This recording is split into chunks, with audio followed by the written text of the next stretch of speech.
encore peut-être que c'est pas le bon moment, c'est pas la bonne opportunité, ou bien que peut-être que l'emploi va t'empêcher de continuer à ministrer, ou va t'éloigner de l'appel de Dieu sur ta vie. Donc, voilà. Au Seigneur. Donc, j'espère qu'il y a des gens qui prennent des notes. Amen. J'espère qu'on n'attend pas seulement la pizza. Pardon? EPU, c'est Église Pentecôtiste Unie. Pasteur Abou, oui, bien sûr. Alléluia. Pasteur Abou va ajouter quelque chose. Amen. Je ne sais pas si on a un micro pour lui. Ah, Pasteur Abou, il y a un micro juste au-dessus de toi. Merci pour l'opportunité. J'ai beaucoup apprécié vraiment cette question-là. Là. Est-ce qu'il y a des choses que, dans le fond, les choses qu'on doit faire, qu'il faut, tu dois appeler ton pasteur avant. Et comme tu l'as dit, pasteur Lionel, oui, on n'est pas vraiment, le pasteur n'est pas là pour diriger notre vie. C'est pas lui, par exemple, qui va décider sur quel lit tu vas te coucher, par exemple, comme tu l'as dit. Mais c'est très important. En fait, le mot que je voudrais dire, c'est qu'il faut être... il faut que tu sois comme un livre ouvert, en fait. Il faut qu'il ait un droit de regard là-dessus. Et personnellement, je suis arrivé à une place, et quand je parle avec le pasteur, c'est clair. Je lui ai toujours dit ceci, entre toi et moi, il n'y a pas de tabou. Je te donne l'autorisation de tout me dire. Il y a certains niveaux où, par exemple, peut-être que normalement, il n'a pas le droit d'y aller, mais personnellement, je lui dis, tu as le droit d'aller jusque-là. Tu vois. Et par exemple, quand vous voulez faire, par exemple, sur le côté spirituel, j'écoutais une prédication qui disait que si tu vas aller même dans un long jeûne, un très long jeûne, il est très important que ton pasteur soit au courant. Parce que tu t'en vas dans un territoire spirituel hyper dangereux.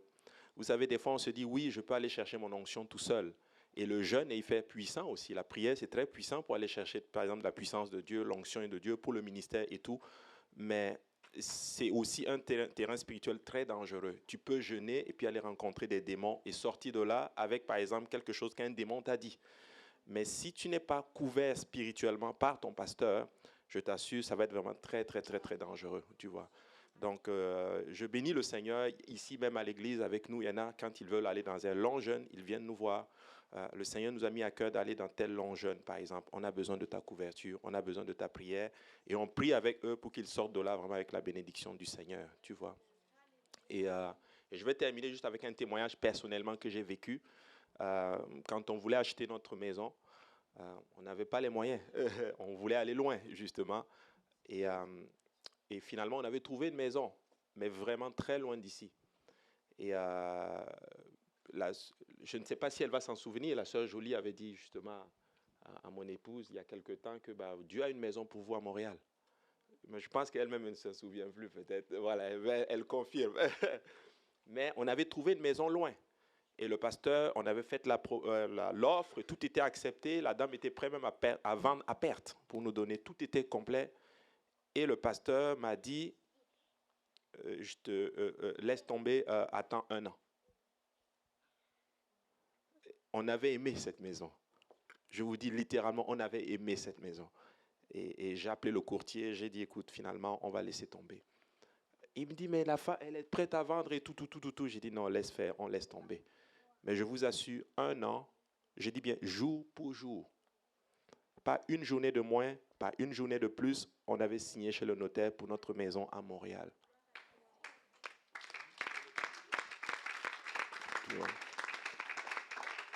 Ah. Est-ce qu'il savait ce qu'il disait? Je ne sais pas. Est-ce que Dieu lui a dit? Je ne sais pas.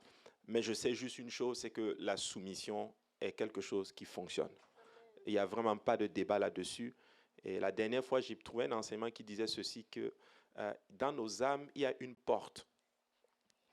Et cette porte, le diable veut y avoir accès, et le diable est un légaliste. Le diable n'a pas le droit de nous toucher, en fait. Il a besoin, en fait, de ce qu'on appelle un droit légal. Et la seule porte, le droit légal qui lui donne, en fait, de toucher à ton âme, c'est la rébellion. c'est la désobéissance. Dès que tu désobéis, il a le droit légalement d'entrer, de frapper, de tuer, d'égorger et de voler. Comme Jean 10 le dit.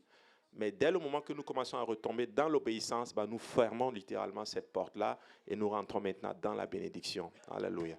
Donc vraiment, je vous encourage, c'est important, il faut en parler. Il ne faut pas venir avec l'option en disant, OK, il faut qu'il me dise ce que j'ai vraiment envie d'entendre. Mais vraiment venir, ne pas dire l'autre option aussi. Pasteur, le Seigneur m'a dit de faire ceci. Qu'est-ce que tu en penses? Tu peux être sûr qu'il va te dire, OK, si c'est le Seigneur qui t'a dit, vas-y. Pasteur, j'ai entendu cela. Qu'est-ce que tu en penses?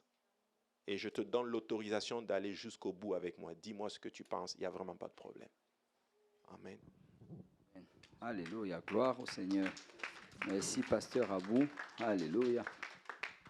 Gloire au Seigneur. Donc, oui.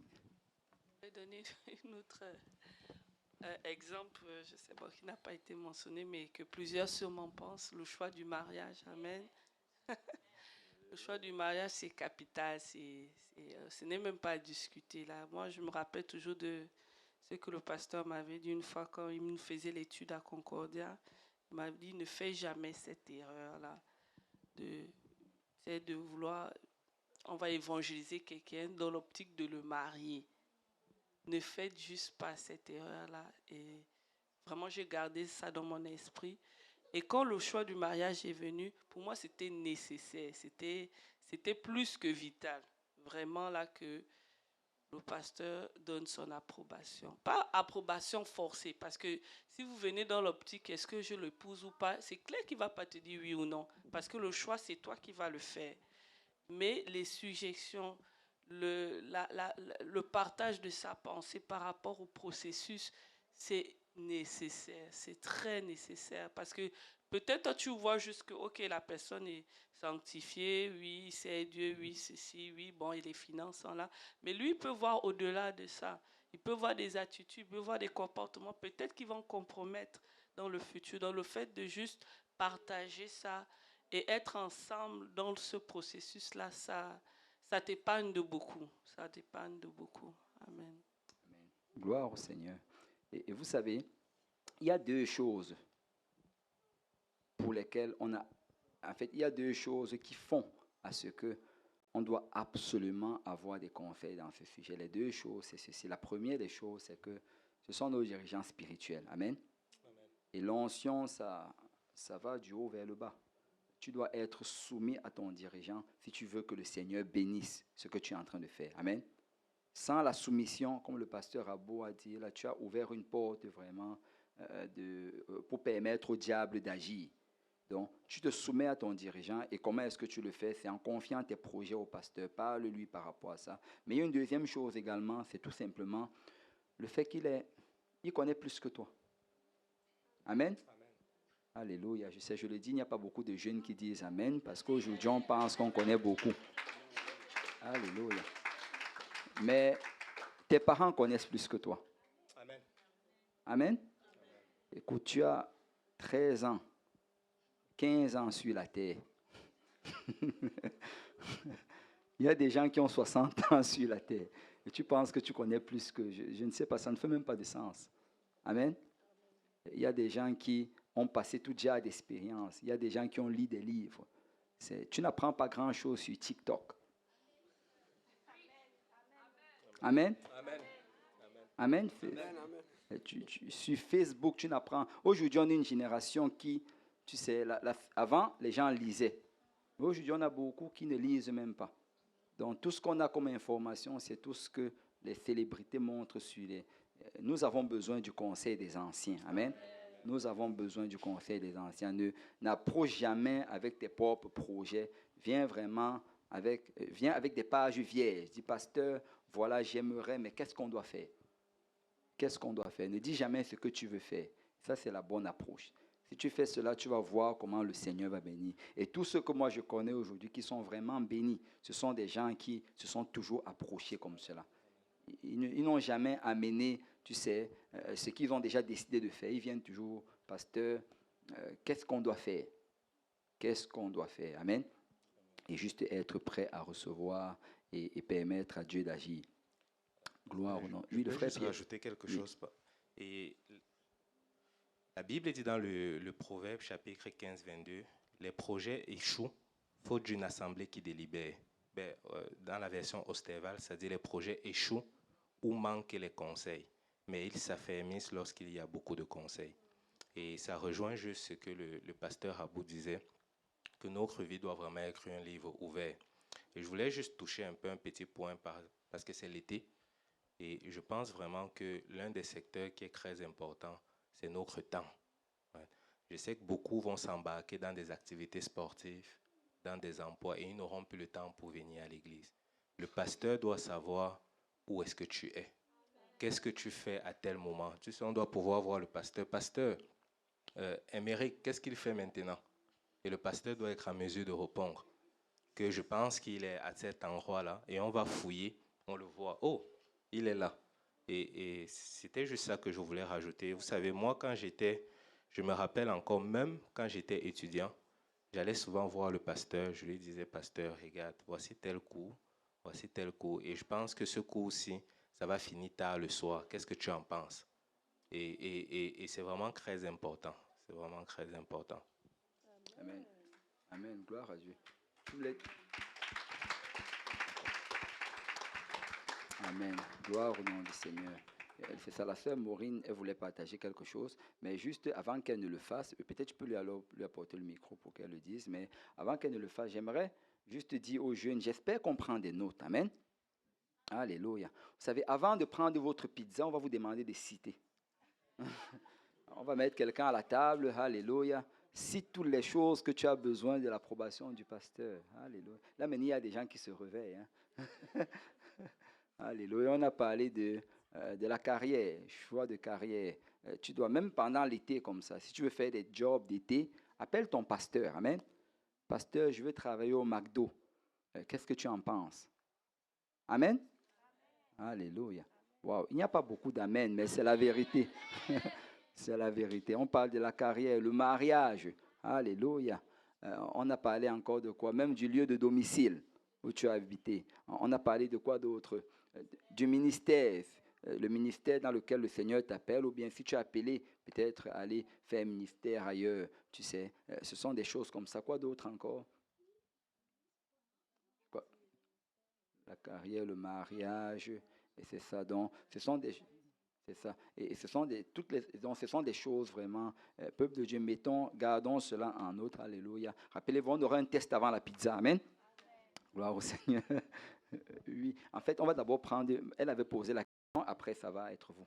Oui, oui, vas-y, Maureen. Oui, oh, amen. C'est pas une question, c'est juste pour rajouter peut-être sur la liste. Je sais que probablement tout le monde ne va pas être d'accord, mais moi je pense qu'un des domaines où il faut aussi demander la permission, c'est, ça rejoint un peu ce que le frère Pierre a dit, les endroits où tu veux aller. Moi, par exemple, quand je veux aller en vacances, je demande au pasteur. Amen. Je lui demande, voilà, j'ai tel... En fait, je l'approche, je lui dis, bon, voilà, j'ai 3 semaines de vacances, voilà où j'aimerais aller. Et des fois, c'est aussi par rapport au ministère, etc. Et je lui dis, tu as le droit de me dire non. Et devinez quoi? Des fois, il m'a dit non. Des fois, il m'a dit non. J'ai demandé, je peux aller à tel endroit à l'étranger. Il m'a dit non. Il m'a dit, je ne veux pas.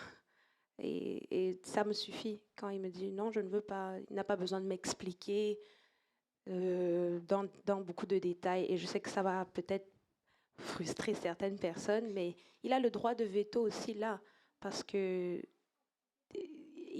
comme la sœur Nancy a dit, il peut voir quelque chose que toi, tu ne vois pas. Et je vais particulièrement témoigner d'une fois où j'ai demandé la permission d'aller quelque part. Et le pasteur m'a dit, non, j'ai eu un rêve où tu étais quelque part et c'était pas bon. Je n'ai pas senti que c'était un bon endroit où tu dois aller. Reste là. La prochaine fois, Dieu va te laisser aller.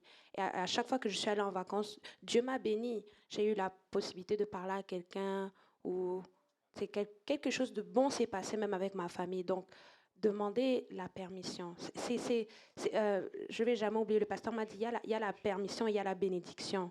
Tu peux faire beaucoup de choses avec la permission, mais c'est toujours mieux de le faire avec la bénédiction. Donc, c'est ça que j'avais. Amen. Amen, gloire à Dieu. Et vous savez, ce qu'on est en train de dire présentement, ça ne fait absolument pas de sens pour les gens qui sont dans le monde. Amen. Donc, il faut juste qu'on soit clair. Ça ne fait absolument pas de sens. Si tu es resté dans le monde pendant longtemps et que tu écoutes ceci, tu vas être choqué. Tu vas être troublé dans ta pensée. Amen. Et on doit adresser les choses. Amen. Mais tu dois réaliser que ça, c'est le plan du Seigneur. C'est comme ça que le Seigneur bénit, c'est comme ça que le Seigneur dirige, et c'est comme ça qu'on s'opère dans les voies du Seigneur. Et les voies du Seigneur vont toujours être contraires des voies du monde. Amen. Les voies dans le Seigneur vont toujours être contraires. Dans le monde aujourd'hui, fais ce que tu veux quand tu le veux parce que tu ressens que c'est bon de le faire. Tu n'as besoin de personne pour te dire quoi faire. Mais le Seigneur a mis les choses autrement. Et il y a une couverture spirituelle avec cela. Et c'est pourquoi tu vois dans l'Église, les gens dans l'Église sont bénis. Amen. Les gens dans l'Église prospèrent. Il y a la paix, il y a l'amour, il y a la joie. Et il manque ces choses dans le monde. Donc c'est à nous de choisir aujourd'hui. Tu sais, tu écoutes ceci, tu peux décider, écoute, ces gens-là sont fous. Ce qu'ils sont en train de dire, ça ne fait pas de sens. Tu peux décider comme cela. Mais je viens te garantir que si tu mets ces choses en pratique, tu vas recevoir la même bénédiction qu'ils ont reçue. Amen. Ce sont les bénédictions du Seigneur. Je crois qu'il y a... oui, c'est ça. Mais s'il y a des questions, vous pouvez les texter même déjà. Tu veux que tu vas les recevoir. Ou bien, on peut me l'envoyer comme vous. Vous pouvez envoyer les questions je vais donner mon numéro. C'est le 514-993-5285. 514-993-5285. Et tout à l'heure, on va pouvoir aller au travers des questions. Et sinon, si vous êtes ici présent, vous pourrez poser aussi vos questions directement. Mais là, je crois c'était un commentaire ou bien une question. C'est une question. Une question. C'est une question. Alors, bonjour tout le monde. Mon nom est Wiza. Je remercie Dieu qui m'a guidée aujourd'hui à venir ici. C'est pour la première fois que je viens dans cette église.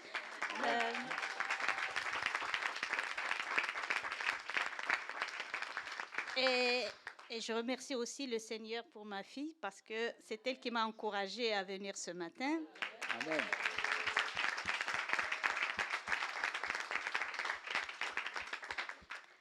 Alors, moi, je suis une nouvelle convertie. J'étais musulmane, mais je me suis convertie. Je ne vais pas être long pour ça. Alléluia. Je connais des notions sur la Bible, je l'ai lu, mais je la maîtrise pas vraiment, sans mentir. Là, mais je connais, je la lis comme ça, mais je maîtrise pas parce que j'ai pas suivi l'étude biblique. C'est avec mes propres moyens, avec mes recherches et tout. Je reviens à la question pour ne pas tarder. J'ai aimé votre ouverture, comme vous avez parlé, et vous avez entamé le sujet de soumission. Vous avez appuyé ça avec un verset. Alors, donc j'ai compris que même si on est le Dieu nous a touchés ou bien nous sommes des chrétiens, mais toujours le diable ou bien l'ennemi peut nous piéger. Pour cela, pour une décision quelconque ou bien pour un projet, on a besoin d'aller voir notre pasteur qui est supposé, c'est Dieu qui le choisit pour nous, c'est la réalité et il est supposé connaître mieux que nous la Bible. Alors ma question c'est que est-ce que le pasteur pourrait être piégé lui aussi par le diable? Okay. C'est une très très bonne question. Merci. Est-ce que le pasteur peut être piégé par le diable? Eh bien, la réponse c'est simple, c'est oui.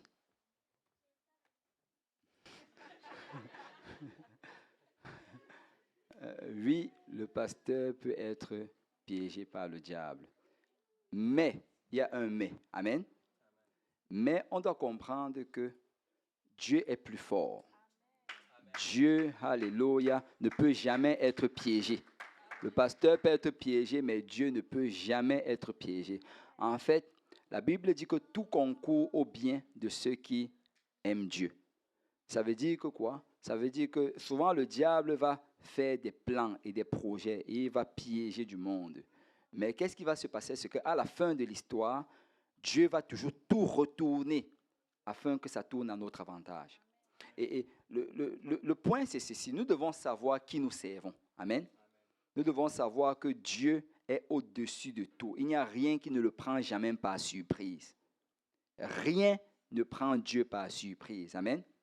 Dans tous les plans que le diable peut avoir, le Seigneur savait déjà que ça allait arriver et il a planifié un moyen pour qu'à la fin de cela, ça tourne à notre avantage. Amen.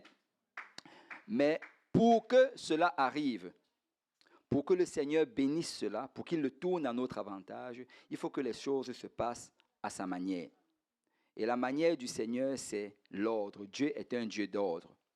Dans la parole de Dieu, on nous parle, le pasteur en a parlé hier de la soumission par rapport, tu sais, quand on parlait du fait que la femme, que ses cheveux sont un voile et que quand les anges voient cela, ça c'est dans le livre de 1 Corinthiens 11, quand les anges voient cela, ils vont faire ministère. Pourquoi? Parce qu'ils voient l'ordre établi par le Seigneur. Parce qu'en fait, qu'est-ce qui se passe? C'est que les anges font ministère. Amen. Les anges, ce sont des créatures qui font ministère à l'Église. Mais pour qu'ils fassent ministère, pour qu'ils puissent agir en notre faveur, il faut que quand ils regardent, les choses sont en ordre de la manière comment le Seigneur est établi. Il faut qu'ils voient que le pasteur, il faut qu'ils voient que le mari, l'épouse, que chacun des personnes se place exactement dans l'ordre du Seigneur. Et c'est quand les choses sont en ordre que, écoute, le miraculeux se produit. Les prodiges se produisent, les guérisons se produisent, parce que les anges vont agir uniquement quand les choses sont établies comme le Seigneur l'a fait. Donc, la clé dans tout cela, c'est vraiment l'ordre. C'est l'ordre. Peu importe ce que le diable peut avoir comme projet, il peut piéger les fidèles, il peut piéger le pasteur, il peut même piéger toute l'Église. Mais si l'Église reste en ordre, c'est pourquoi le message d'hier était tellement puissant. C'était tellement puissant, pourquoi? Parce que si l'Église tous ensemble, si on se soumet, si on s'aligne, si on marche ensemble dans les voies du Seigneur, en suivant les dirigeants que le Seigneur a établis sur nous, vous savez quoi? Nous allons juste aller de gloire en gloire et de victoire en victoire. Rien ne pourra nous être impossible. C'est vraiment question d'ordre, peuple de Dieu. Et je vais donner l'exemple d'une armée. Vous savez, un général, il peut faire des erreurs. Amen. Mais si l'armée reste en ordre, si l'armée avance, si l'armée travaille en équipe et que chacun obéit aux ordres qui lui ont été donnés, c'est que l'armée va avoir du succès. Mais si on commence à se regarder, on dit, oh, dans tous les cas, il avait fait une erreur la dernière fois et moi, je ne vais pas le suivre. Et que chacun fait à sa manière, c'est sûr que c'est impossible d'avoir la victoire. Donc, le mot-clé vraiment dans cela, c'est l'ordre. On doit juste garder l'ordre. Et ça va également dans les maisons. Nous devons garder l'ordre dans la maison. Si on le fait à la manière du Seigneur, ce que le Seigneur va tourner tout piège de l'ennemi à notre avantage. Amen. Amen. Il y a une question qui ressemble un peu aussi à ça. Peut-être tu pourras répondre en même temps. Que se passe-t-il concernant la soumission lorsqu'il y a conflit entre les instructions du pasteur et la vision des parents? OK. S'il y a conflit entre les instructions du pasteur et la vision des parents. Bon, la première des choses, c'est qu'il faut d'abord savoir dans quel contexte on se trouve. Si c'est un enfant de 13 ans qui vit dans la maison de ses parents, ou bien si c'est quelqu'un qui a 25 ans qui vit dans son propre appartement, c'est deux choses différentes. Amen? C'est deux choses complètement différentes. La Bible nous demande en fait d'honorer nos parents. Amen? On doit honorer nos parents. On ne doit jamais rentrer dans le conflit avec nos parents. Amen? Que les jeunes disent Amen. Amen. On nous dit que dans la fin des temps, il y aura des gens, des jeunes qui seront rebelles à leurs parents. Ça, ce n'est jamais la volonté de Dieu. Ne te positionne jamais en rebelle. Ne sois jamais celui qui conteste, qui combat. Vous savez, on peut, comme je l'ai dit précédemment, ne pas être d'accord, mais avoir la bonne attitude. Amen. Vous savez, quand j'ai grandi, il y a beaucoup de choses que je n'étais pas d'accord avec mes parents. Amen. Mais chez nous, en fait, la bonne attitude était imposée. Ce n'était pas facultatif. Tu ne te forçais pas à avoir la bonne attitude, tu l'avais juste parce que tu n'avais pas le choix. Aujourd'hui, bon, On doit parler aux jeunes, leur dire de s'imposer eux-mêmes la bonne attitude parce que nous sommes dans une autre époque. Gloire au nom du Seigneur. Donc, tu dois t'imposer d'avoir la bonne attitude. Donc, vous savez, là, on parle peut-être sur le point spirituel, dans le sens que, bon, le pasteur a dit quelque chose et les parents disent quelque chose. Mais tu sais quoi, on peut les regarder dans tous les plans. Tu sais? Et souvent, on veut juste rester dans le plan spirituel parce que, bon, on veut justifier pourquoi nous ne faisons pas ce qu'on fait. Mais il y a des fois, tes parents te disent de ne pas sortir, mais tu as envie de sortir. Amen. Il y a des fois, on te dit, bon, de ne pas marcher avec telle personne, mais tu marches avec cette personne. Il y a des fois, tes parents te disent de ne pas être aussi longtemps sur Facebook, mais tu restes sur Facebook. Amen. Et donc, ne parlons pas juste parlons de cela en général. Et en général, l'approche par rapport à nos parents, c'est que nous pouvons être en désaccord, mais avoir la bonne attitude. Amen. Tu peux présenter. Et vous savez, le problème très souvent, c'est quoi? C'est que nous ne sommes pas honnêtes avec nos parents. Amen. Nous ne sommes pas honnêtes. Tu sais, tu veux aller à l'église. Et là, tes parents te disent que non, tu vas trop à l'église. C'est si tu étais honnête avec eux. Et si tu lui expliquais qu'avant que je ne commence à aller à l'église, j'ai regardé la pornographie. Amen.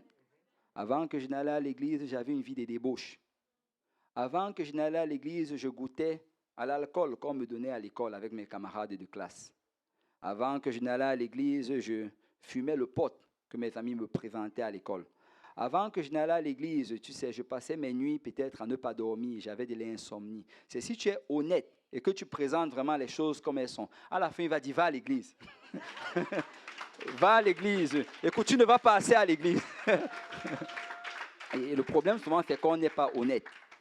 On n'est pas honnête. Soyons honnêtes avec nos parents. Amen.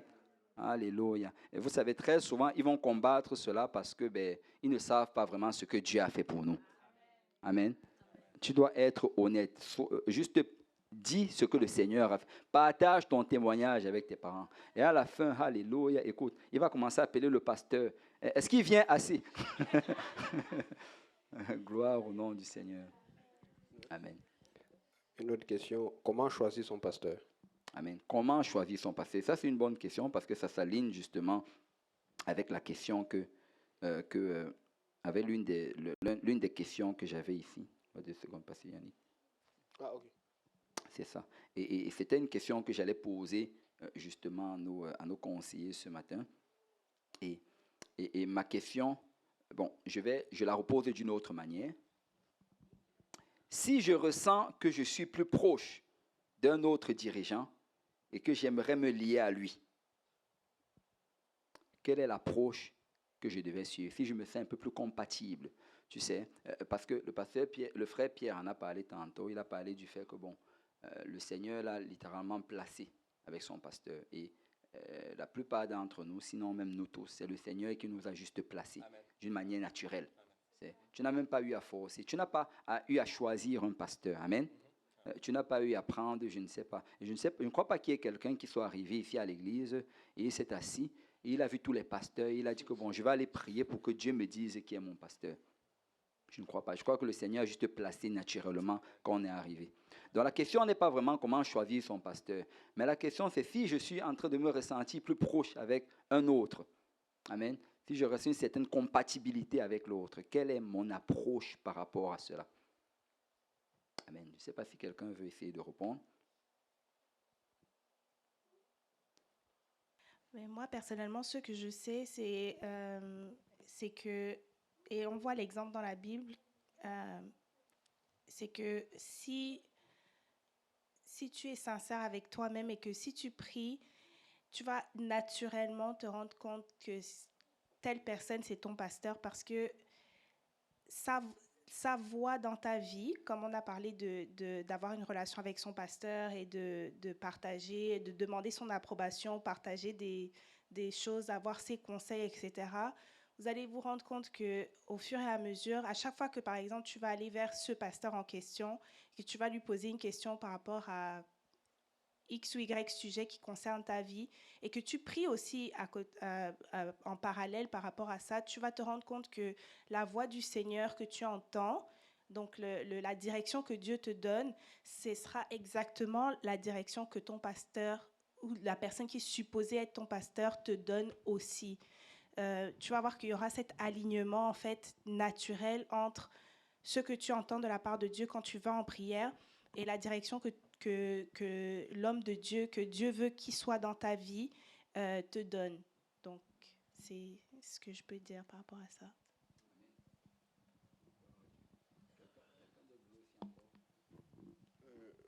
Moi, je ne sais pas comment ça va marcher parce que moi, je pense que le pasteur, Dieu te donne toujours la meilleure personne qui est pour toi.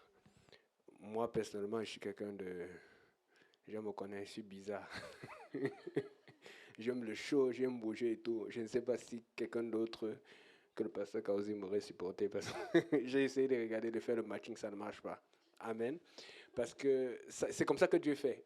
Si tu penses que Dieu ne t'a pas donné le bon pasteur, c'est qu'il y a un problème. Parce que, comme on dit, l'herbe n'est jamais plus verte de l'autre côté. Il y a toujours quelque chose que tu vas voir qui n'est pas bon.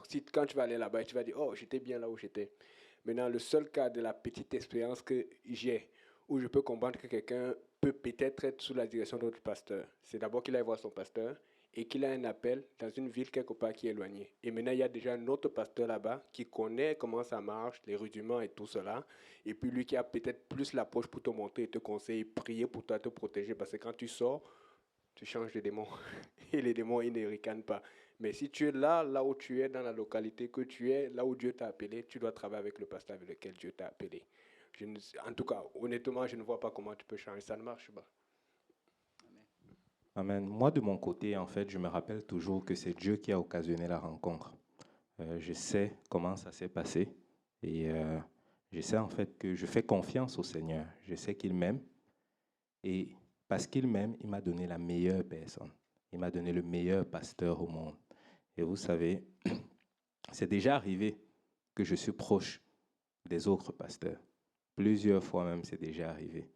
Mais je fais confiance au Seigneur qu'il m'a donné la meilleure personne qui veille sur mon âme. C'est mon pasteur.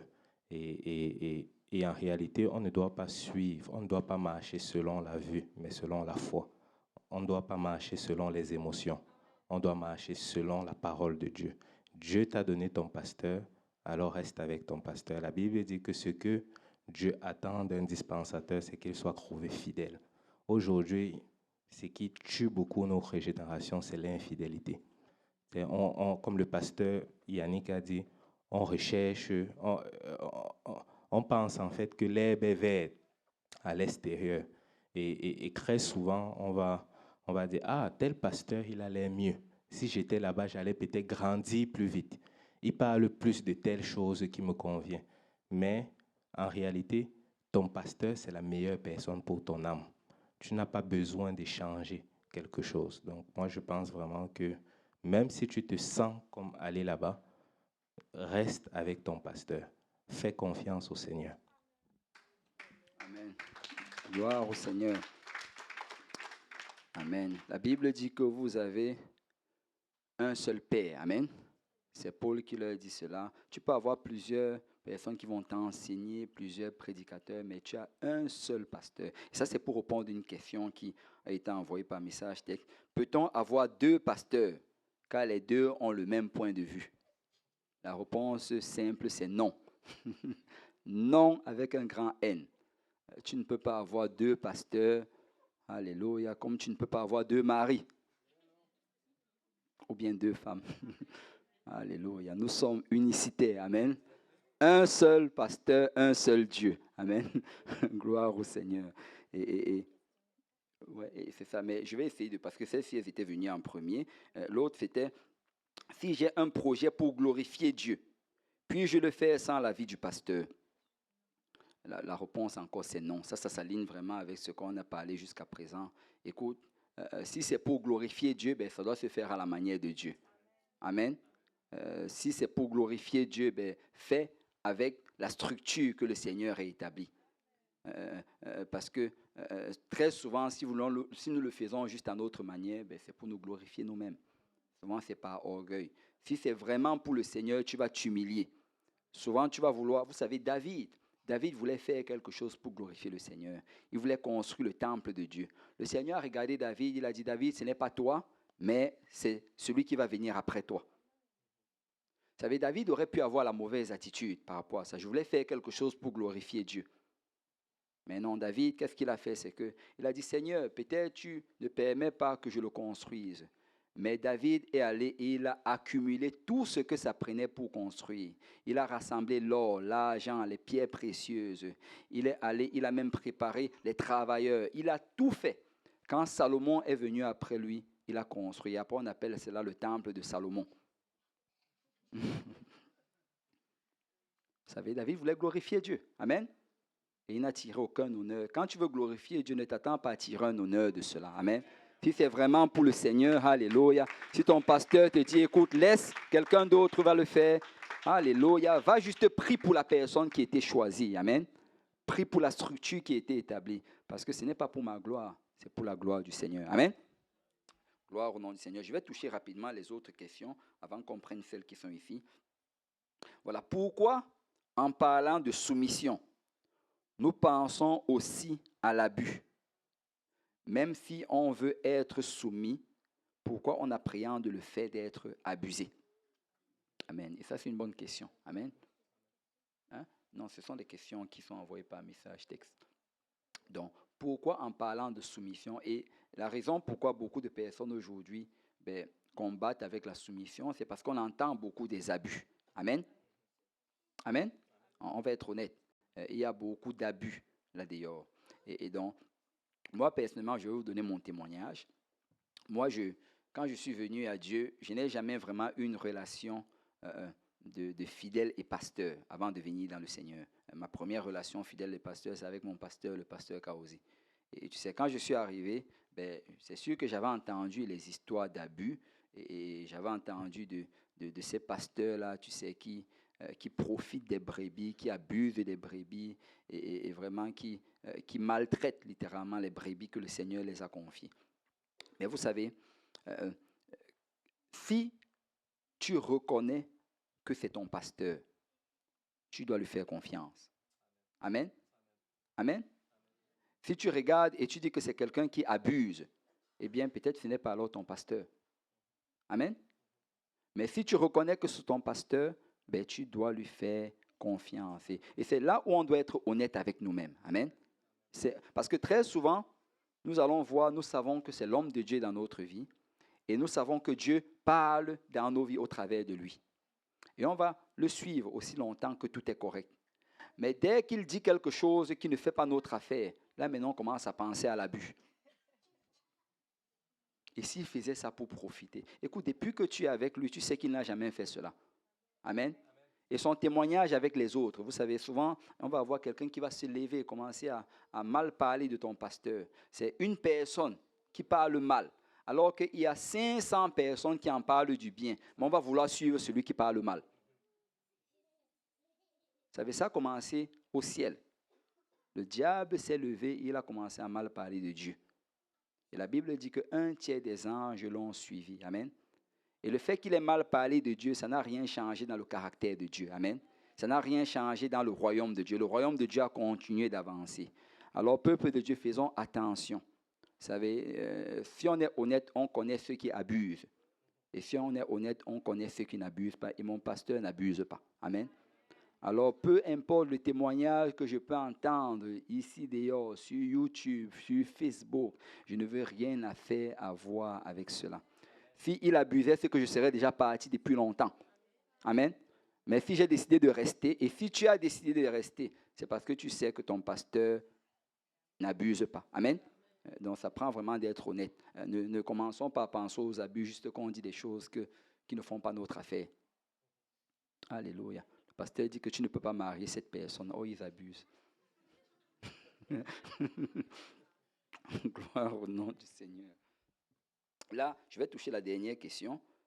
Ah oui, il y avait une autre. Oui, c'est une question ici. C'est quelle attitude adopter dans la mesure où on vient d'ailleurs et on se retrouve maintenant à l'EPU? On garde quelle relation avec le pasteur de où on vient? et quelle relation avec notre pasteur de l'EPU? Je vais essayer de répondre ça rapidement parce que c'est quand même assez simple. C'est par rapport à la question qui avait été posée avant. Est-ce qu'on peut avoir 2 pasteurs? En réalité, tu peux avoir juste un seul pasteur, un seul conducteur. Il ne peut pas y avoir 2 conducteurs dans un autobus. Amen. Parce que l'un peut peut-être vouloir tourner à gauche, il pense que c'est plus rapide. L'autre va vouloir tourner à droite et on ne va aller nulle part. Amen. Tu peux avoir un seul pasteur. Donc, si le pasteur, le Seigneur peut-être t'a fait quitter d'un endroit et que tu t'es séparé en bon terme avec ce pasteur-là et qu'il t'a envoyé d'un autre endroit et que maintenant, c'est lui ton pasteur. C'est vraiment lui ton pasteur. Amen. Parce que si c'était l'autre, tu serais resté là-bas. Je ne sais pas si ça fait du sens. Amen. Amen. On n'a pas vraiment besoin de compliquer par rapport à cela. C'est si tu as mis l'endroit, le chauffeur d'autobus, c'est lui le chauffeur. Amen. Je ne sais pas, essaye de trouver un terme plus simple. Si tu es dans l'autobus 121, le chauffeur qui est en train de conduire, c'est lui qui conduit. Je ne sais pas si. mais gloire au Seigneur. Amen. Tu ne peux pas dire que non, c'est le chauffeur de la 31. Non, il y a un seul chauffeur dans la 121. Gloire au Seigneur. Amen. Et je crois que là, c'était tout pour les... Et le fait aussi, des fois, par exemple, une brebis va peut-être être, admettons-moi, à Saint-Michel, par exemple, et décide, par exemple, de venir ici à l'Est. Des fois, il y a eu comme un manque de communication. La personne vient maintenant ici, par exemple, à l'Est, mais les 2 pasteurs ne sont peut-être pas dialogués, ou bien la personne qui vient maintenant à l'Est n'a pas peut-être dit que, bon, par exemple, c'est plus proche de chez moi, est-ce que je peux maintenant venir ici? Donc, du coup, la personne est comme, OK, peut-être le pasteur de Saint-Michel est toujours mon pasteur, et puis celui de l'Est aussi est toujours mon pasteur. Est-ce qu'il faut avoir comme une communication, ou bien la personne peut considérer que, bon, de temps en temps, si je pars là-bas, c'est mon pasteur, et si je reviens ici, bon, il devient mon pasteur aussi. Et puis... Ouais, ça, c'est une bonne question. Et justement, l'affaire avec cette affaire-là, c'est que on aime cela parce que ça nous donne le meilleur des 2 mondes. Amen. Tu sais, tu viens à Saint-Michel qui prêche sur les bonnes choses. Si le pasteur est en train de faire un enseignement sur la sanctification, tous ces mercredis, là, je vais être d'abord à Saint-Michel. Alléluia.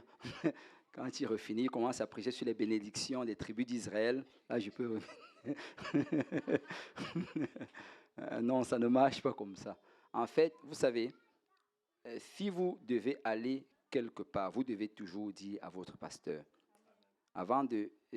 Et vous savez, on ne se lève pas juste et on commence à changer d'église comme cela. Ça ne marche pas. Quand on fait cela, on se met vraiment à risque spirituellement. On se met hors de la couverture.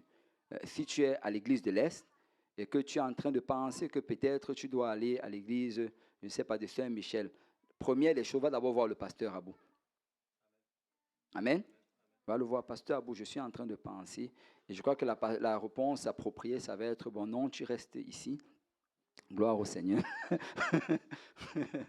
et après cela, après avoir vu le pasteur Abou, dès qu'il a approuvé, s'il approuve, ou bien non, si tu dois, parce que c'est vrai qu'il peut y avoir des cas. Amen. Il peut y avoir des cas peut-être quand tu as envoyé œuvrer ou aider d'un autre ministère, d'une autre église. Si tu viens peut-être pour aider à Saint-Michel, il faut que tu viennes maintenant voir le pasteur Lionel quand tu arrives à Saint-Michel. Pasteur Lionel, je voudrais... Parce que tu dois te faire une déclaration de savoir qui est le conducteur. Je crois que l'exemple de l'autobus, ça aide beaucoup. Amen.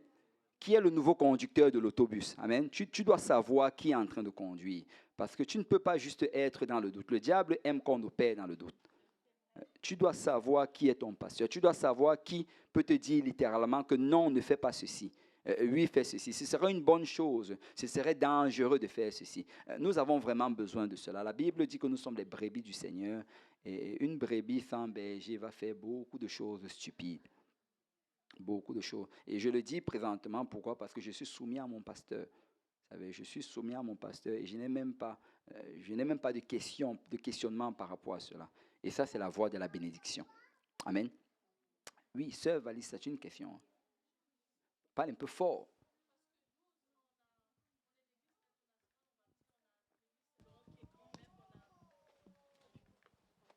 puis on a Montréal-Nord, Saint-Michel, et ouais.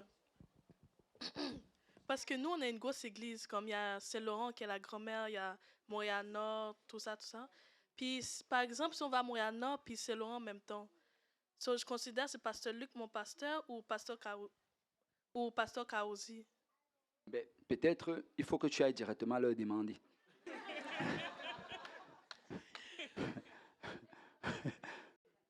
En fait, c'est mieux de ne pas considérer. Amen. Juste ne reste pas dans le doute. Amen. Si tu hésites, va directement demander. Va voir pasteur lui. Pasteur lui, est-ce que tu es mon pasteur? Parce que des fois, par exemple, je vais prendre l'exemple sur le mariage, parce que des fois, vous êtes sous l'autorité de Pasteur Kaozi. Parce que des fois, pour le mariage, on va venir vous voir, on va vous parler, puis vous allez nous revoir, vous allez dire, allez voir Pasteur Kaozi, c'est lui qui va prendre la décision. Fait que là, quand on a un problème, est-ce qu'on vient vous voir directement ou on va voir directement Pasteur Kaozi? En fait, il n'y a pas. Vous envoyer, Il n'y a pas vraiment quelqu'un qui est sous la responsabilité pour le mariage. La clé, c'est que quand on vient me voir, d'habitude, j'envoie la personne vers son pasteur. Donc, si je l'ai envoyé vers le pasteur Kaozi, c'est parce que je croyais que c'était le pasteur de la personne. Mais si ce n'est pas le cas, ben, la personne doit vraiment aller vers son pasteur et vraiment parler à la personne. Et je crois que la sœur Julie voulait dire quelque chose. Oui, je voulais répondre à Valissa parce qu'elle va plus à Montréal, non? Elle fait ministère là-bas. En plus, elle donne sa dîme là-bas. Oui, moi, je crois que c'est le pasteur Luc qui est ton pasteur, mais tu peux toujours, avant de prendre une décision, tu parles à pasteur Luc, et je suis sûre que pasteur Luc va parler à pasteur Kaozi. Ou tu peux toujours les parler, mais je crois plus que c'est le pasteur Luc, parce que c'est là où tu manges, c'est là où tu fais ministère aussi. Mais tu peux aussi parler à ton grand-père, qui est le pasteur Kaozi, mais c'est plus ton père spirituel, c'est le pasteur. Amen. Amen. Gloire à Dieu. Amen. Gloire au Seigneur. Peut-être qu'on peut alors avoir 2 micros qui se promènent et on va prendre les questions de temps en temps. Mais vous, ok, c'était qui la prochaine personne? C'était la sœur Rosalie d'abord. Hein? Oui, la sœur Rosalie. Pas de problème, je vais les suivre.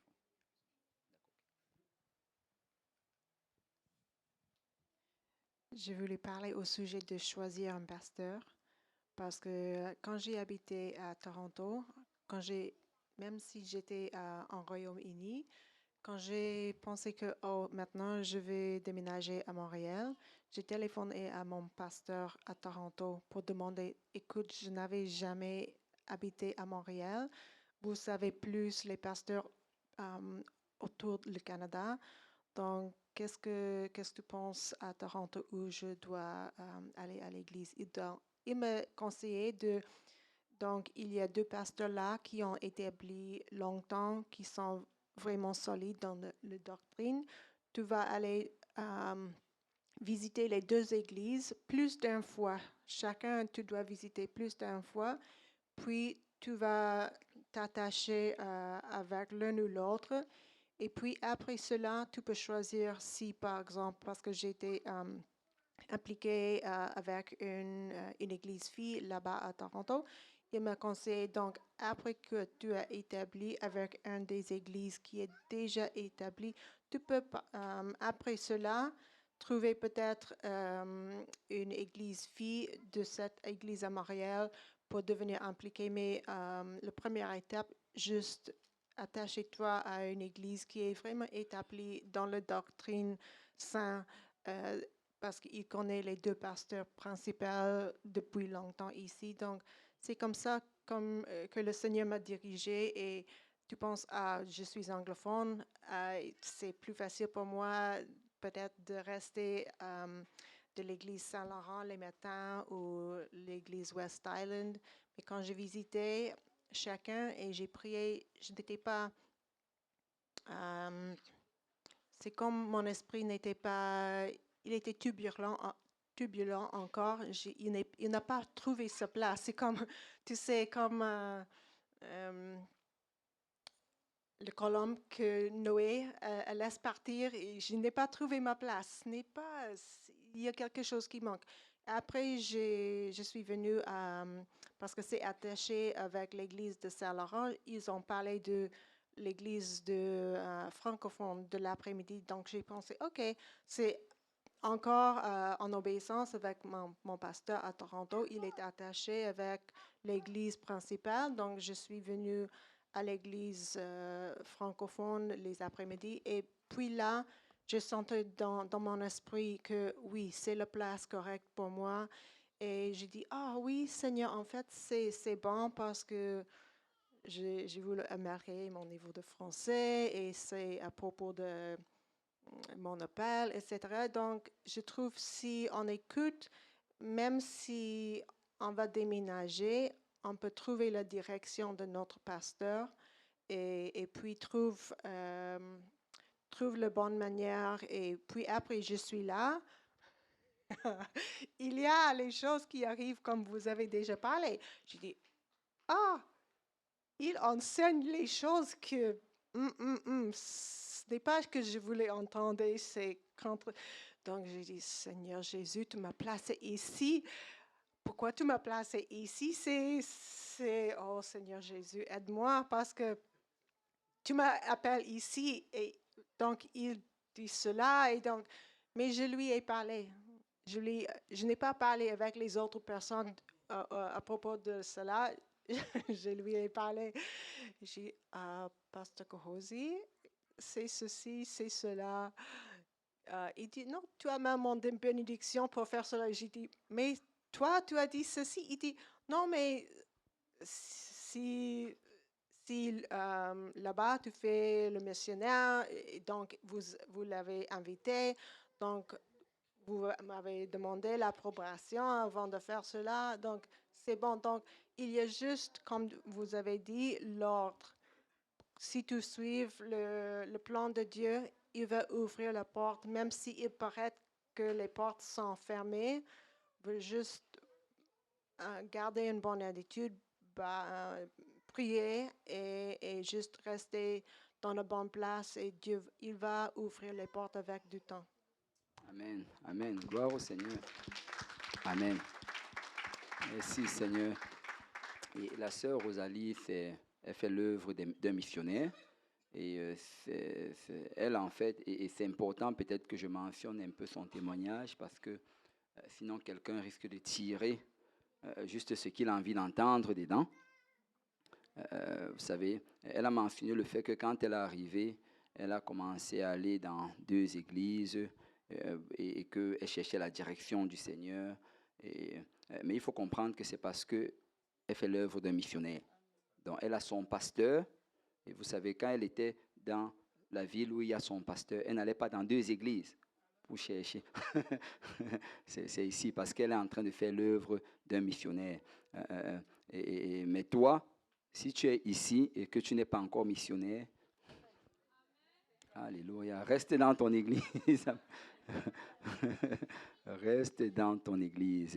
Et je vais juste lire rapidement cette dernière question. Si on dit, j'ai une certaine compréhension, est-ce que c'est correct? La personne demande si c'est correct. Le pasteur va me guider spirituellement pour ressembler à Christ. Dans toutes les questions d'ordre spirituel ou qui concernent l'Église, dont il est responsable, je les traite comme des ordres. Tout ce qui est d'un autre domaine, je prends comme un conseil ou comme une suggestion. Et je me permets de dire au pasteur ce que je pense faire. Est-ce une bonne approche? Alléluia, c'est une approche dangereuse. C'est une approche dangereuse parce que le truc, c'est que tout est relié au spirituel. Absolument tout est relié au spirituel. Tu ne peux pas dire qu'il y a une chose. Non, en fait, tout va t'affecter spirituellement. Alors l'approche vraiment, c'est d'être un livre ouvert avec son pasteur. Amen. Ne soyons pas toujours pressés à nous opposer ou bien à vouloir faire de notre manière. On soit un livre ouvert. Et l'autre question, c'est comment faut-il choisir son pasteur? Je crois qu'on a adressé cela déjà avec plusieurs sujets. Là, il nous commence à nous manquer beaucoup de temps. Donc, peut-être qu'on va encore prendre quelques questions. Oui. Ok, oui, bien sûr. C'est ça. Alors, je voulais juste partager en fait deux versets par rapport à comme prendre les conseils de son pasteur. Et c'est ça. En fait, c'est deux versets en fait qui m'ont quand même frappée parce que ça nous donne vraiment la bonne direction.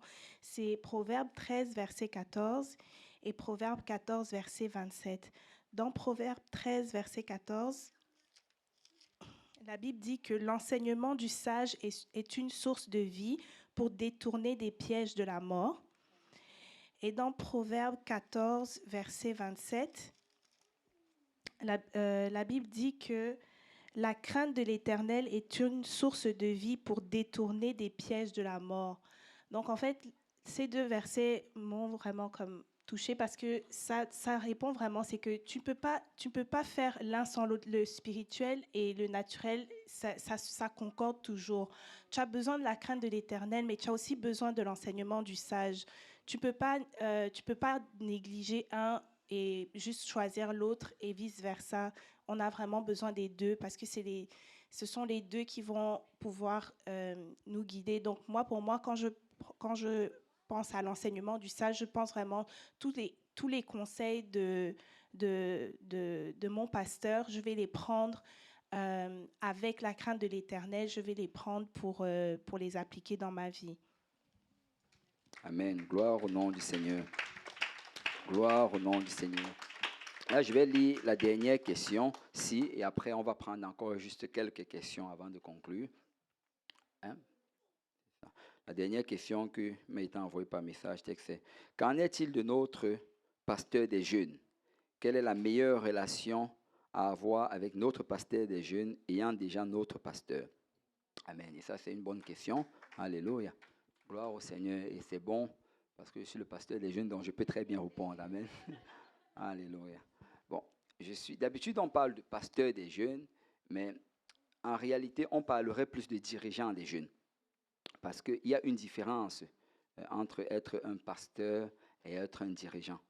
Vous savez, dans l'église, il y a un seul pasteur. Amen. Dans ton église, il y a un seul pasteur. Et le pasteur des jeunes est soumis au pasteur. Et il y a certains sujets, en fait, que je ne vais pas aborder parce que tout simplement, c'est à ton pasteur de te le dire. Amen. Et particulièrement le fait que nous ayons plusieurs églises qui viennent avec plusieurs pasteurs. JPNL, c'est plusieurs églises filles et mères qui se réunissent ensemble. Donc, la relation vraiment du pasteur et des jeunes, tu sais, il y a plusieurs sujets que je ne vais juste pas aborder avec nous. Pourquoi? Parce que ces sujets doivent être abordés avec ton pasteur. Amen. Ça doit être abordé avec ton pasteur. Le pasteur des jeunes, il va donner la direction par rapport au ministère des jeunes. Ça ramène un peu à une question que j'avais, que je n'ai pas mentionnée. Mais la question, c'était ceci, c'était si par exemple, il y a un dirigeant dans l'Église qui dit des choses ou bien qui fait des choses contraires à ce que le pasteur enseigne, quelle est ma relation par rapport à cela? Le dirigeant des chants, par exemple. Bon, j'espère que je ne offense aucun dirigeant des chants ici. Gloire au nom. Un des huissiers, directeur de l'école du dimanche, tu sais. Le pasteur dit quelque chose, mais moi je vois très clairement que bon, il fait différemment. Et d'ailleurs, il enseigne différemment. Qu'est-ce que je fais? Qu'est-ce que je fais? Alléluia. Je ne sais pas, le pasteur Abou, je crois qu'il a quelque chose à dire par rapport à ça. Amen. Pasteur Yannick peut passer son micro, pasteur Abou, s'il te plaît. Ah, il y en a un autre. Bonne question. J'y ai pensé souvent aussi à cela. C'est très difficile à gérer des choses comme cela. Mais c'est sûr qu'il faut, il y a toujours des paliers. Comme tu l'as dit, pasteur Lionel, on est tous soumis à une autorité. Le pasteur en a parlé hier. Il n'y a pas quelqu'un qui n'a... Même pasteur Kaozi a aussi un pasteur. Vous voyez? Et pasteur Lionel a un pasteur. Et tout le monde est soumis à un pasteur. Donc, s'il advenait, par exemple, que on voit quelque chose qui est enseigné différemment, ce qu'il faut savoir, c'est qu'il y a souvent ce qu'on appelle un certain niveau d'autorité que le Seigneur va donner. Une certaine liberté où il peut enseigner certaines choses. Mais quand ça commence à être plus du côté plus doctrinal, à ce moment-là, comme ça c'est Maman Nancy qui a bien apporté cela, tu n'es pas obligé d'aller crier cela à tout le monde. Il faut juste que tu ailles regarder qui de droit et parler au pasteur de la personne en question, justement, pour qu'il sache et pouvoir, en d'autres termes, adresser la situation comme il faut, tu vois. Souvent, c'est très dangereux. Moi, je trouve que quand tu commences d'ailleurs à voir certains défauts, c'est qu'il y a un problème. Tu dois être tellement occupé à ta tâche que tu ne vois même pas ces choses-là. Donc, c'est important. Mais quand on voit quelque chose qui est comme différent, c'est important de parler au dirigeant de la personne afin que le dirigeant de la personne puisse prendre les décisions nécessaires par rapport à cela. Mais presque toutes les églises, beaucoup d'églises sont confrontées, certaines églises sont confrontées à des situations comme cela, mais c'est l'approche par rapport à cela. Certains vont commencer à critiquer, à parler entre eux, tu vois, regarde, il fait ceci, il fait cela, et c'est différent. Et ça crée aussi plus de problèmes. Et même si on peut aussi parler, même les dirigeants aussi doivent aussi s'assurer que on est en train de suivre la même ligne directrice du Père, en fait, tu vois. Il faut... Si je leur ai dit ici à l'Église de l'Est, si j'enseigne quelque chose qui est contraire à la doctrine, j'espère que tu vas prier pour moi et aller voir mon pasteur. Fais-moi ce bien-là, tu vois. Donc, c'est important de savoir qui est le dirigeant de qui et de savoir qui est le dirigeant de qui. Et j'ai toujours dit ceci, si tu vas quelque part et que le dirigeant n'a pas de dirigeant, écoute, fuis cet endroit-là. Ouais, fuis cet endroit. Ouais. Et c'est... Amen. Merci, Pasteur Abou. Et c'est important vraiment de... vous savez, ne cherchons pas toujours les problèmes dans l'Église. Amen. Ne soyons pas toujours celui-là qui est... Si tu es toujours le premier à avoir un problème, c'est que c'est toi le problème. Amen. Amen.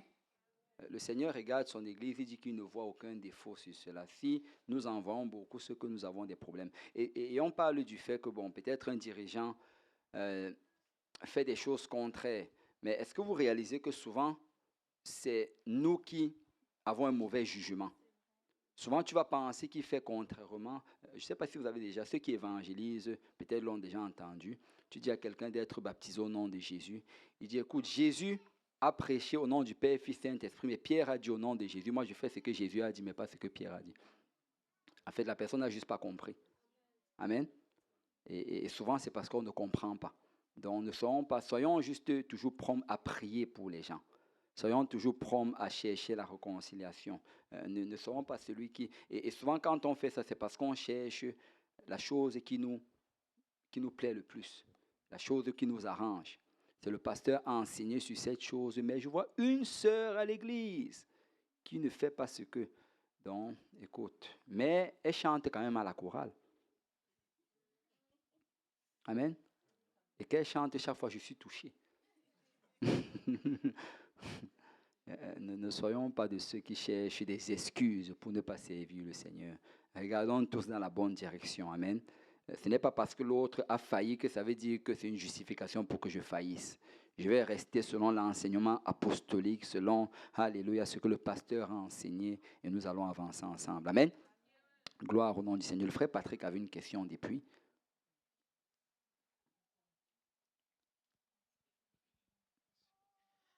Amen.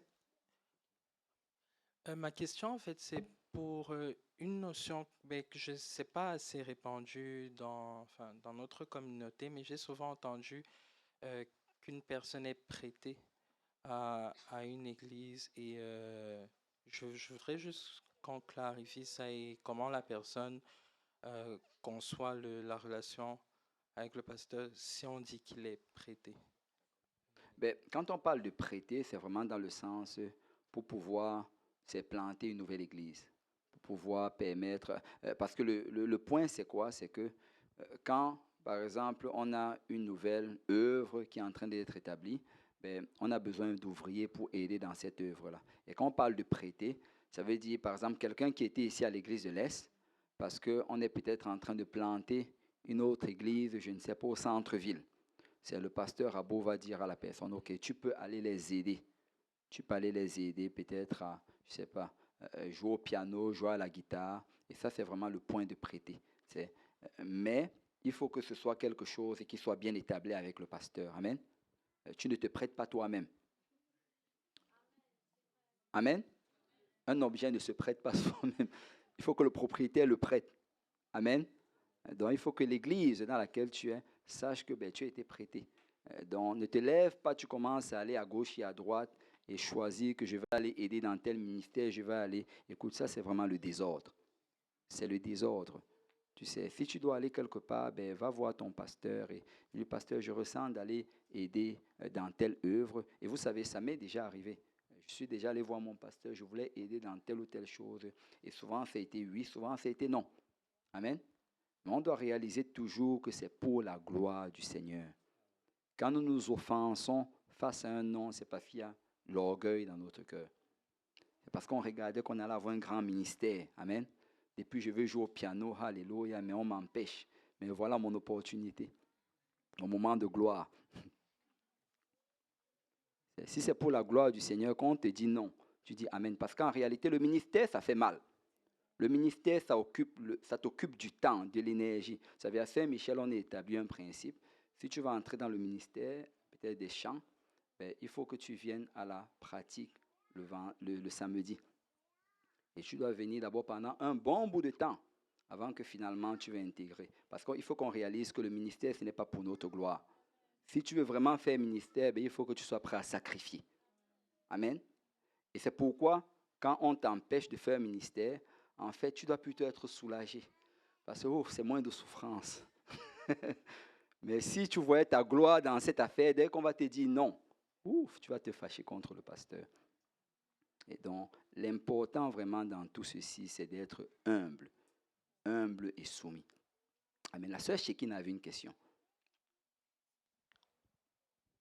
Oui, excusez-moi, ma question, c'était par rapport vraiment à la relation avec le pasteur. J'aimerais savoir, on a un pasteur qui est un pasteur, et des fois c'est un peu mélangeant parce que oui, on parle à notre pasteur, mais des fois on est un peu perdu parce qu'il y a aussi le pasteur de notre pasteur et on est au milieu, on ne sait pas, mais on connaît notre pasteur. Quel type de rapport est-ce qu'il faut avoir? Mettons, je vais juste prendre un cas de figure. On est face à une situation et puis le pasteur de notre pasteur aussi est au courant de notre situation. Et il a aussi sa pierre à apporter à l'édifice. Notre pasteur est aussi au courant. Comment gérer la situation vraiment sage et équilibrée? OK. En fait, il faut d'abord, au départ, c'est quand on va partager une requête ou bien un besoin, l'approche aussi, c'est de ne pas... Parce que souvent, ce qu'on va faire, c'est qu'on va dire à plusieurs personnes pour avoir plusieurs conseils et choisir celui qui nous arrange le plus. Et ça, ce n'est pas une bonne approche. Donc, l'approche va d'abord voir ton pasteur avec le besoin. Et tu sais, et en lui parlant de cela, si c'est besoin qu'on en parle avec un autre pasteur, vous pouvez en parler. Donc, ne faites... Parce que très souvent, qu'est-ce qui va se passer? On va parler avec le pasteur Abou de cela. Et on ne va pas dire au pasteur Abou, mais après on part encore parler au pasteur Kaozi. Et après on vient parler au pasteur Lionel. Et tu sais, chacun de son côté. En fait, on met 3 personnes au travail pour sa situation. Et chacun est en train de travailler par rapport à cela. Et là, si par exemple le pasteur Abou vient en premier avec une réponse, ça c'est pas ce que je voulais entendre. J'ai encore 2 autres personnes qui travaillent dessus. Et après on attend quand l'autre vient. Et ça, ce n'est pas la bonne approche. Commence d'abord avec ton pasteur. Et là, si le besoin est... Et vous savez, toute chose que moi on vient me partager à l'église, la majorité des choses, je vais appeler mon pasteur. Parce qu'en réalité, tu sais, je sais qu'il a beaucoup plus de sagesse que moi. Donc, très souvent, quand tu vas parler au pasteur Abou, en fait, même sans que tu ne parles au pasteur Kaozi, il lui aura déjà partagé cela. Donc, on n'est pas en conflit. Et c'est la bénédiction que nous avons. Nous avons beaucoup de pasteurs soumis et humbles. On n'est pas en conflit. Donc, ne créons pas le conflit en essayant de je ne sais pas si vous voyez un peu de quoi je parle. Ayons la bonne attitude face à cela. Cherchons à ce qu'on travaille ensemble et ne créons vraiment pas de conflit. Oui, pasteur. Tu voulais ajouter quelque chose, pasteur?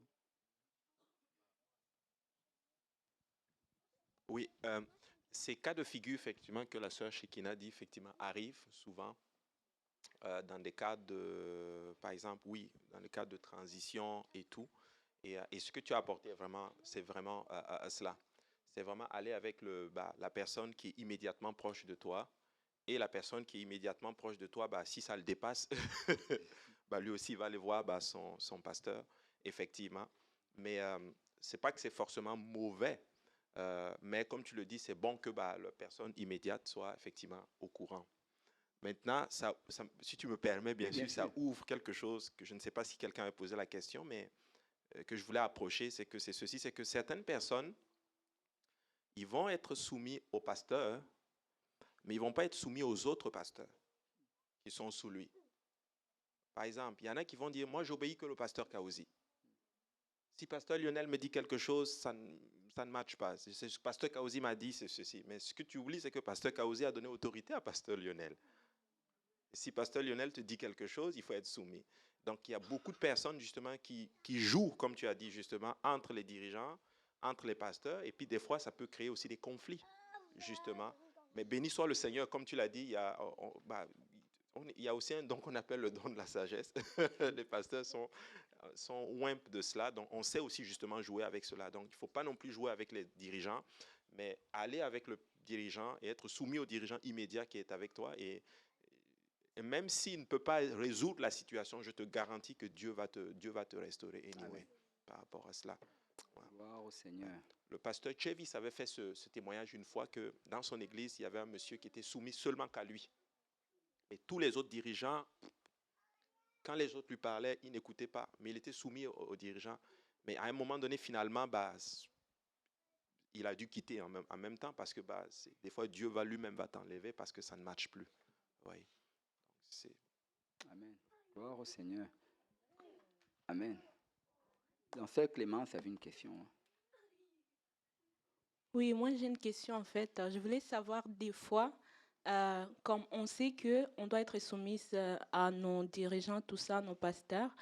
Et puis, en fait, c'est une question en fait, que ça s'est déjà posé plusieurs fois, même des fois, on sait la réponse, mais pour les nouveaux, des fois, par exemple, on va te dire, c'est par exemple, le Seigneur t'a donné quelque chose, parce qu'on sait que l'autorité, c'est Dieu, bien, en tout cas, dans l'Église, Dieu, notre pasteur, puis après les autres personnes. Donc là, je voulais savoir, par exemple, pour une personne, par exemple, il a reçu quelque chose de Dieu. Et là, après, il vient, il te dit quelque chose, mais le pasteur, lui, il lui a donné une autre direction.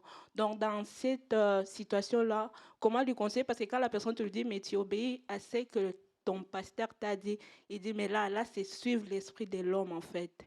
Parce que Dieu m'a dit ça et c'est Dieu la première autorité. Donc, je voulais savoir, est-ce que dans la Bible, il y a des versets qui montrent précisément, parce que ici, il y a des versets qu'on dit, OK, obéissez à vos conducteurs, ainsi de suite. Mais est-ce qu'il y a un verset qui montre, OK, si ton pasteur te dit ça, si par exemple Dieu t'a dit ça, et puis ton pasteur te dit une autre chose, suis ce que ton pasteur te dit. Okay. En fait, pour répondre à cette question, on va plutôt retourner la question. Est-ce que dans la Bible, il y a des endroits où on voit comment le pasteur, un homme de Dieu, dit quelque chose à quelqu'un, et après que Dieu va dire à cette personne le contraire de ce que le Seigneur lui a dit. Et là, je ne suis pas, nous connaissons plusieurs histoires dans la Bible, mais je demande vraiment dans un cas pareil, tu sais, où le Seigneur dit quelque chose à quelqu'un, tu sais, et que l'homme de Dieu vient lui dire quelque chose de contraire, et que quand il fait cela, il est en accord par rapport à l'homme de Dieu, par rapport à Dieu, et que là, l'homme de Dieu, le Seigneur le corrige même par rapport à cela. Je ne sais pas si vous voyez, parce que c'est facile de prendre plutôt dans une direction, mais essayons de regarder plutôt dans l'autre direction. Amen. Est-ce que quelqu'un a un exemple pareil? Pardon?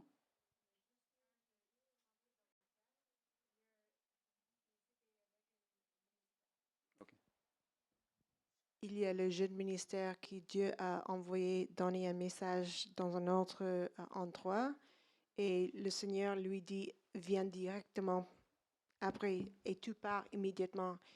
Il y a un autre ancien pasteur ou dirigeant qui l'a rencontré après il a donné un message qui lui dit, ah mais moi aussi j'ai écouté de Dieu et parce que je suis aussi dirigeante, je suis aussi spirituelle.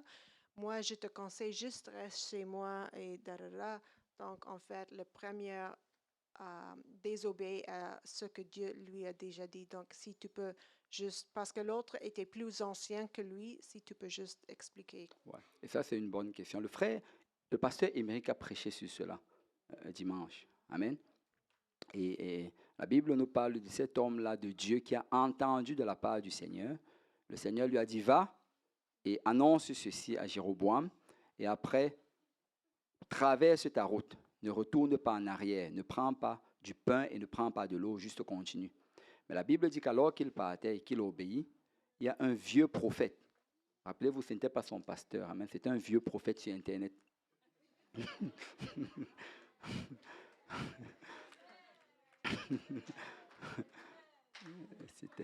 Il était sur YouTube. Amen. Et il vient dire, Dieu m'a dit. Amen. Ce n'était pas son pasteur. Amen. Et nous devons faire attention avec les Dieu m'a dit qui viennent de l'extérieur. Nous devons faire attention à cela. Parce que le Seigneur va honorer l'ordre. On revient toujours à l'ordre qu'il a établi. Et l'ordre vraiment qu'il a établi, c'est dans son Église. Tu ne peux pas juste choisir. Parce que lui, ça lui arrangeait. La raison pourquoi il a obéi à cela en passant, parce qu'il voulait manger. Amen. Le Seigneur lui avait dit de ne pas manger. Mais il voulait manger. On lui a dit, traverse pas. Mais il part, il s'arrête, il s'assoit sur un banc, il est en train d'attendre. Donc il avait faim. Et là, bon, on lui a proposé ce qu'il voulait. Et il a choisi cela. Donc ça, c'est vraiment le contexte de l'histoire. Mais ce n'était pas vraiment, ce n'était pas contre son pasteur, c'était un vieux prophète sur YouTube. Gloire au Seigneur. Je voulais ajouter sur ça. Honnêtement, le dernier mot doit revenir au pasteur. Vous savez pourquoi? Dieu parle. Amen. Dieu a le dernier mot. Amen. Maintenant, toi, tu dois suivre ce que Dieu dit. Mais tu as besoin de consulter ton pasteur pour qu'il confirme ou qu'il dise non. Maintenant, si Dieu a dit que tu dois faire cela et que ton pasteur dit non, devinez quoi? Maintenant, c'est ton pasteur qui est dans les problèmes avec Dieu. Parce que nous voulons juger, nous voulons faire la part de Dieu. Laisse Dieu traiter avec ton pasteur. Si Dieu t'a dit que tu dois faire cela et que ton pasteur ne le fait pas, Dieu va traiter avec lui. Amen. Parce que sinon, tu te mets dans les problèmes. Tu refuses la couverture. Samuel, il va parler à Élie. Tu m'as appelé? Amen. Ça, c'est un sujet sensible. Il va parler encore une deuxième fois. Tu m'as appelé? Non. Il va parler une troisième fois. Tu m'as appelé? Et Élie a compris. Mais Dieu aurait pu lui parler directement. Samuel, je voulais te parler. Mais Dieu a attendu que Samuel aille voir Élie pour qu'Élie lui montre le chemin. Et quand Dieu a parlé à Samuel, qu'est-ce qu'il a fait? Il lui a dit, Élie, il a fait quelque chose que je n'aimais pas. Dieu a attendu qu'il suive le processus avant lui-même de lui parler. C'est pour vous dire qu'en fait, si Dieu veut faire quelque chose, il y a toujours le diable qui veut s'opposer, mais il y a toujours nous qui voulons nous opposer. Mais ce qui se passe ici, c'est que, et je le dis, j'ai vécu plusieurs fois. Il y a plusieurs fois, mon pasteur m'a conseillé, et c'était vrai. Mais il y a plusieurs fois, il m'a conseillé. Je pense que, est-ce que c'était... Mais je sais une chose. Quand Dieu a béni, ce n'est pas nécessairement à cause de son conseil, c'est parce que je me suis soumis. Même étant dans l'erreur, Dieu a arrangé l'erreur. C'est ça le problème que Dieu veut que nous ayons. Ce qui fait que si tu es capable de te soumettre à un homme imparfait, devine quoi? Dieu demande beaucoup plus. Tu vas être capable de te soumettre à l'Esprit de Dieu quand il va te parler. Mais nous avons ce problème. Vous savez ce que Dieu demande? Dieu demande beaucoup plus que le pasteur. Dieu demande beaucoup. Ça prend beaucoup de consacration. Ça prend beaucoup pour lutter contre le diable. Mais si tu n'es pas capable d'accepter des directives justes ou injustes d'un homme, comment tu vas être capable d'écouter quand Dieu va te parler? Amen. Gloire au nom du Seigneur. Gloire au nom du Seigneur. Alléluia. Est-ce que je peux juste rajouter quelque chose? Vas-y. Oui, je pensais en fait à l'histoire de... Et juste, frère Pierre, 2 secondes. Donc, là, on va conclure en fait. Et bon, le pasteur Yannick a parlé. Le pasteur Pierre, on va lui donner 2 minutes pour dire ses derniers mots. Et après, les sœurs aussi, si elles ont quelque chose à dire, elles vont le faire. Et après, on va conclure avec cela. Oui, vas-y, frère Pierre. Amen. Je pensais juste au frère, à Balaam. Et Balaam, en fait, il va devant le Seigneur. Et il demande, Seigneur, est-ce que je dois monter pour maudire ce peuple? Et le Seigneur dit, non, tu ne monteras pas. Et Balaam, par la suite, il retourne voir le Seigneur. Et le point là-dedans, c'est que Dieu savait ce qu'il y avait dans le cœur de Balaam. Dieu savait que Balaam, il était prêt à tout pour avoir l'honneur, pour avoir la gloire que Balak voulait l'offrir. Et il va voir le Seigneur. Le Seigneur lui dit, va. Des fois, même lorsqu'on dit qu'on a entendu de la part de Dieu, on peut se tromper. On peut se tromper parce que ça peut venir de Dieu, certes, mais ça peut être pour notre destruction. Et là, alors que Balaam était sur le chemin en train d'aller, la Bible dit que lorsque l'ange lui rencontre, il dit, tu es en train d'aller sur la voie de la perdition. Et c'est la même chose, en fait, avec Michée. Vous savez, le prophète, je ne sais plus c'était quel roi, ils vont demander à ce qu'on consulte le prophète Michée. Et Michée dit au roi, vas-y. Et là, le roi dit, tu es sûr que c'est vraiment ça de la part de Dieu? Et là, Michée lui dit réellement ce qui se passe. Il dit, je vois devant le Seigneur est en train de dire, qui va monter pour séduire ce roi afin qu'il aille pour être détruit? Donc souvent, le pasteur, c'est notre dernier recours. C'est celui que Dieu met devant nous pour dire, non, ne va pas dans ce chemin-là. Et très souvent, si tu suis, tu vas voir en fait que Dieu va te bénir par rapport à cela. Parce que ce n'est pas, Dieu peut te parler, mais laisse-moi te dire que ça peut être aussi parce que l'état de ton cœur n'est pas bon. Dieu voit que tu veux cette chose-là. Il te dit, ben, vas-y. Et là, tu cours, tu dis, waouh, ça vient du Seigneur. Et là, le pasteur te regarde et dit, non, ça ne vient pas du Seigneur. Ça ne vient pas de Dieu. Suis plutôt cette voie-là. Suis plutôt cette voie-là. Et souvent, le pasteur, c'est souvent notre dernier recours. Donc, c'était juste ça que je voulais rajouter. Amen. Gloire au Seigneur.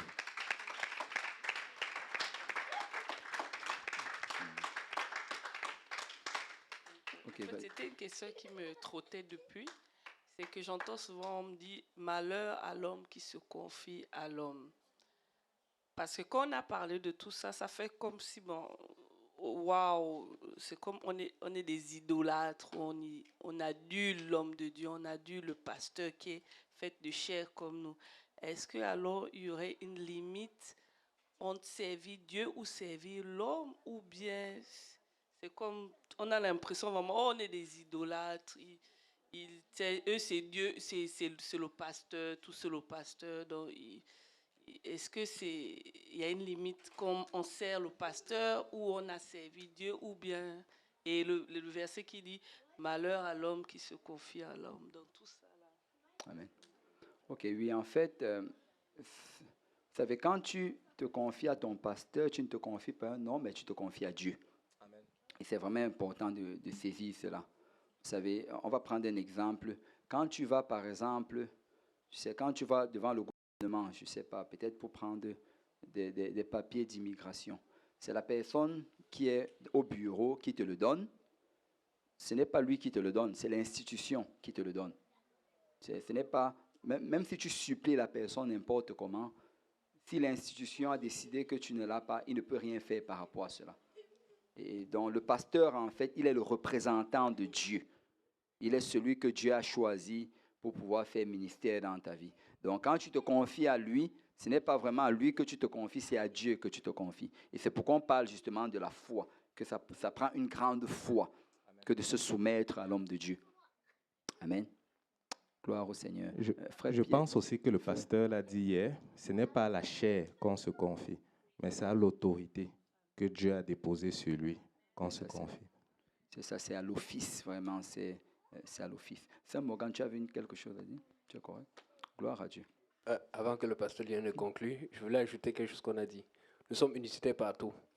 Un seul Dieu, une seule foi, un seul baptême, un seul pasteur, le seul endroit où il y a l'exception, beaucoup d'enfants.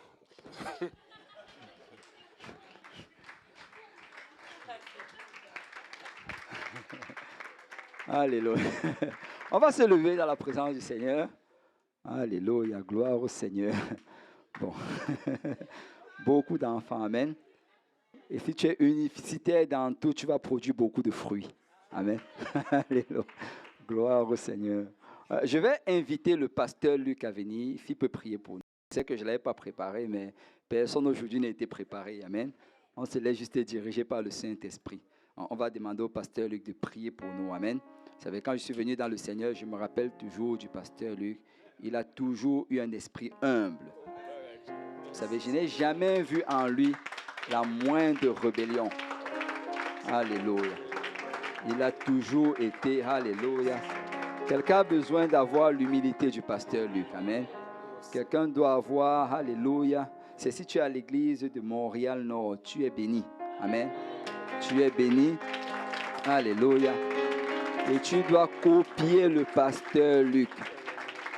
Copie le pasteur Luc. Vous savez, quand je le regarde toujours par rapport au pasteur Kaozi, je n'ai jamais vu la moindre forme de rébellion. C'est vraiment un exemple. Amen. C'est un exemple. Montréal-Nord. Montréal-Nord. Alléluia.